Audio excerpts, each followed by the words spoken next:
Hi, so I'm going to be giving my 2 cents on this particular murder incident, and to sort of give like an insight onto the glaring toxic relationship that is being celebrated all across the globe, both domestically, internationally, and all around.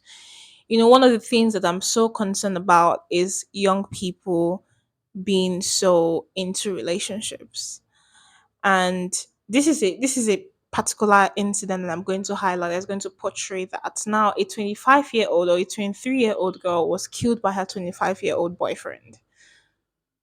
She decided that she didn't want to go on with the relationship anymore. He threatened her, followed her to her new location because she relocated after breaking up with him. And then he followed her all the way to that new location and killed her there. And the next day he turned himself in. I think toxic relationships it is the silent killer of young lives, not just in the mother aspect, but also most importantly mentally.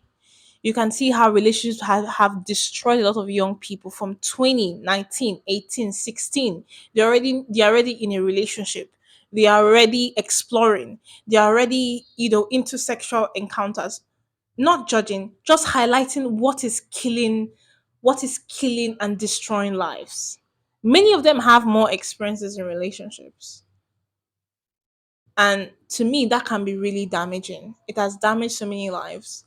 And I think there should be a greater conversation on really not being too quick to move on, to be moved by your puberty signs in the sense that you're in love, and then you find out that you're not attracted to a certain guy, and then you now want to sort of pursue that down the line.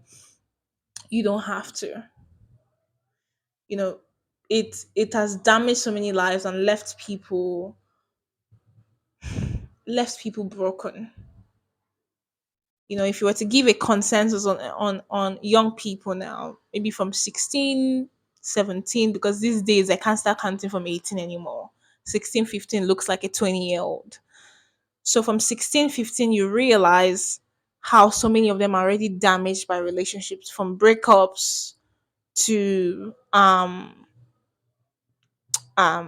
betrayal to cheating. They already know what cheating is. They already know what betrayal is. It as in there's a lot of things that goes on in there that manipulates their minds and leave them scarred, leave them wounded. And then those things they carry with them is it takes a lot to heal and to present yourself in a proper manner, and not to spill over what you've gone through to the next person.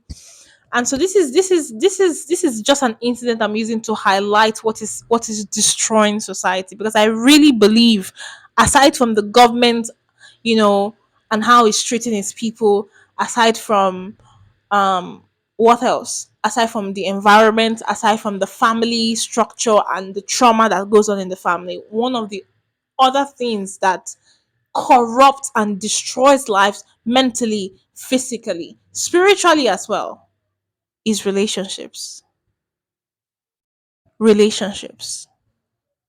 So I think we need to start looking out for our daughters, and also we need to start looking out for our sons, because this is the lessons that I learned from this particular mother. Toxic relationships, what to look out for, those conversations should be had in the home. Manipulative behaviors, you know red flags, what not to tolerate. There should be a strong father figure in the home to mirror the right kind, what the man represents to his daughter, so that his daughter can look out for that same attributes in relationships. And when she doesn't have that, she quits.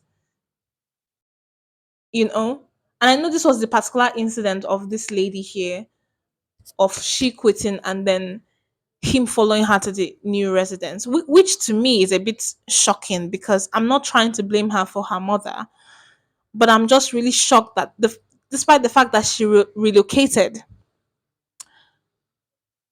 to a new environment after breaking up with this guy, he went to that new location. So in my mind, I'm wondering, how did he find out about the new location?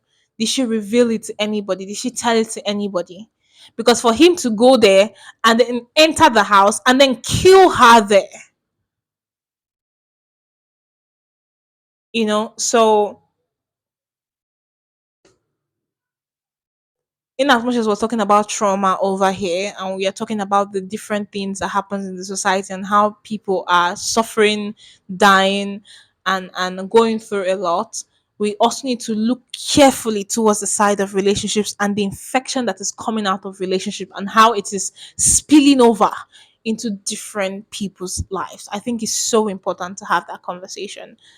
So yeah, that's the episode for today, or the video for today rather. Thank you.